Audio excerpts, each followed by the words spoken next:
Today we will be looking at GCF and LCM. That's greatest common factor and least common multiple. Do you remember prime numbers and composite numbers? Prime numbers are numbers that only has two factors, one in itself. Composite numbers are numbers that have more than two factors. So we are going to circle all the prime factors. 1, 3, 5, 7, 11, 13, 17, and 19 are the prime factors under 20. I'm going to underline all the composite numbers. So prime factorizations, we're going to begin with the number 30.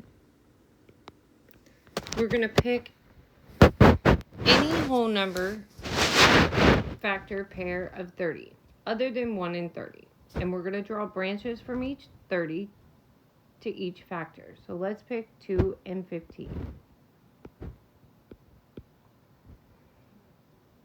Since both of the factors are not prime, you are not finished. You're going to use the branches to write a factor pair of 15. 2 is prime, so we can circle it.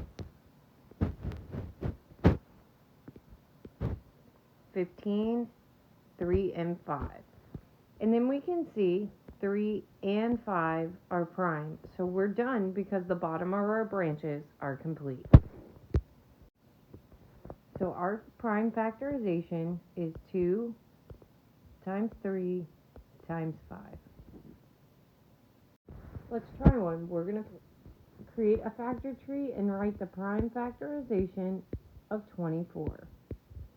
So I'm going to go 6 and 4. I look at both of those, they're not prime. So 6, 2 times 3 is 6. Those are both prime.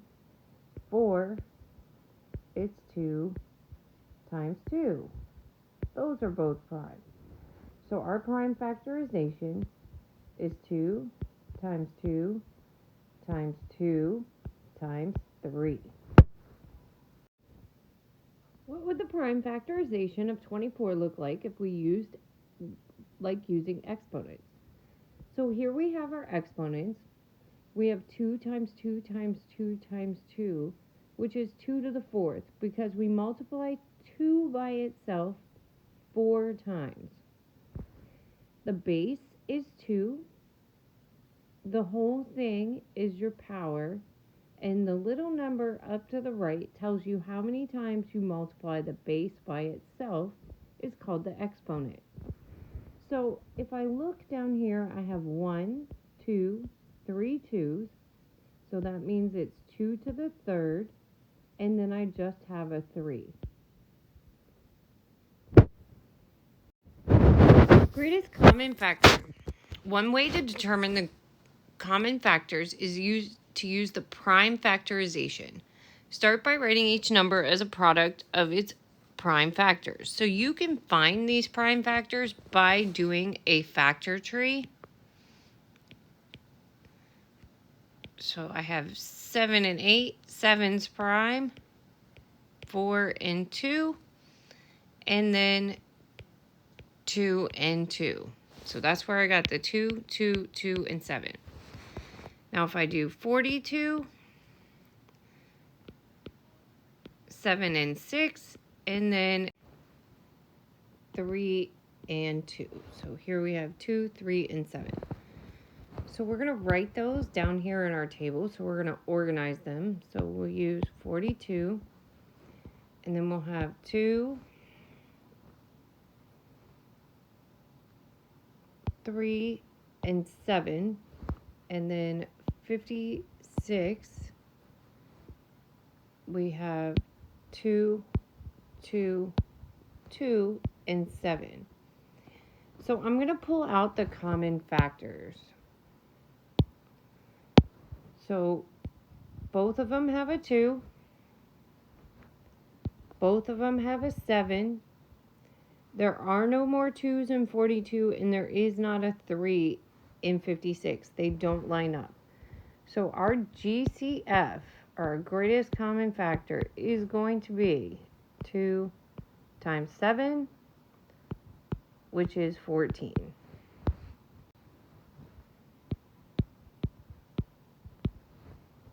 Okay, let's try one. Rewrite the sum using the GCF and distributive property. So first thing we need to do is we need to find our common factors, or our GCF.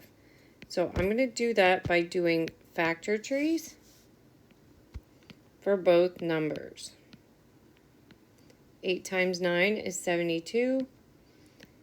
2 times 4 for 8. And then 2 times 2 for 4. 9 is 3 times 3 for 56.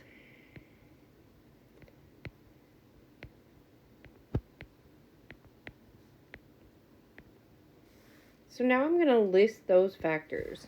So if I have 56, 2 times 2 times 2 times 7, and 72, I'm going to pull out the numbers that they have in common. They have to match up. So I have a 2 and a 2, a 2 and a 2, a 2 and a 2, and then down here in 72 I have 2 3s but no 3s up here, and then in 56 I have a 7 but no 7s here. So my GCF will then be, I pull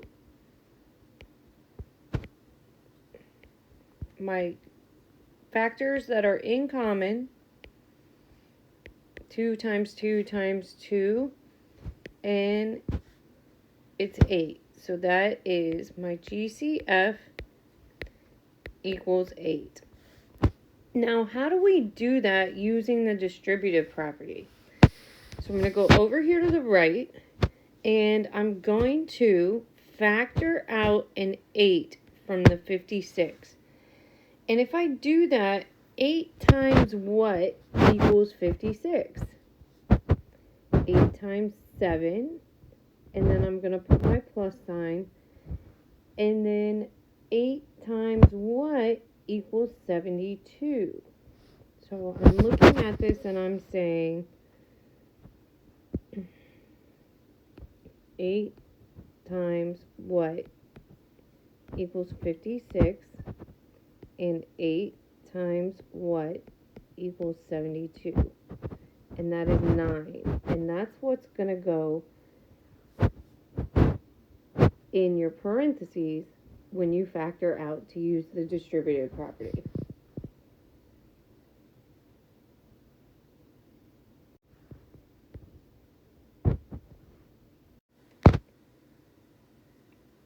Let's try one together. Find the greatest common factor between 32 and 72.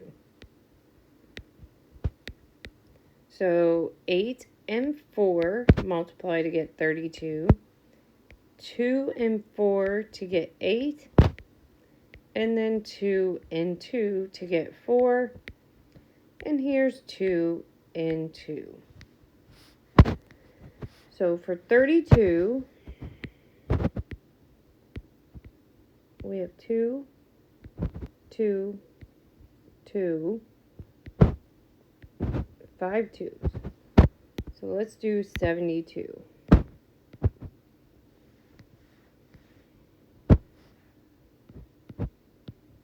8 and 9, 3 and 3 to get 9, 2 and 4 to get 8, and then 2 and 2.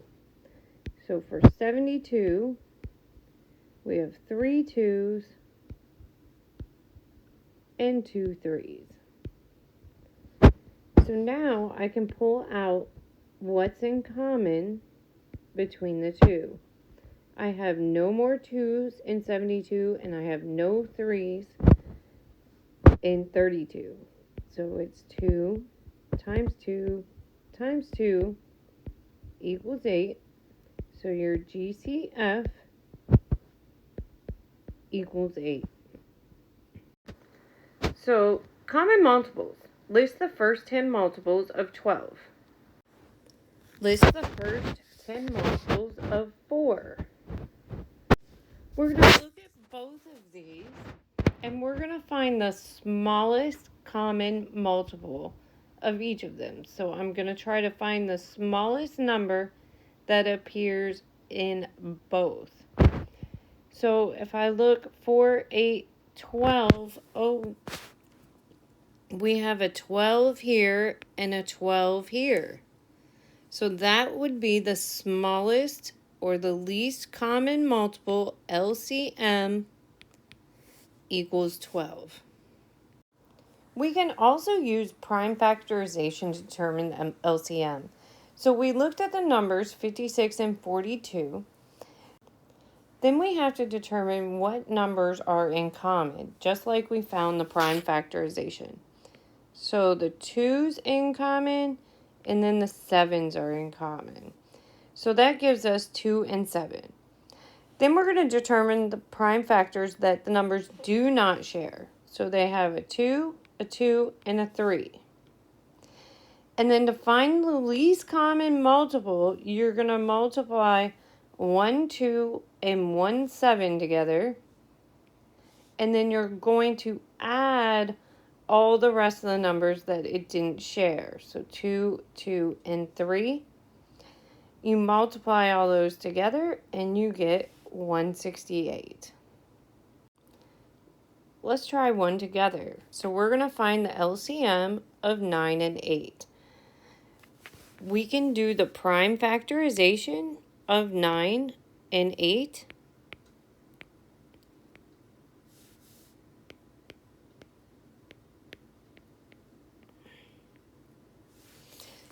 So I'm going to list my numbers for 9, 3, and 3. List my numbers for 8, 2, and 2, and 2. Do these numbers share any numbers in common? No. So that means I am going to multiply them all together, and that will be my LCM.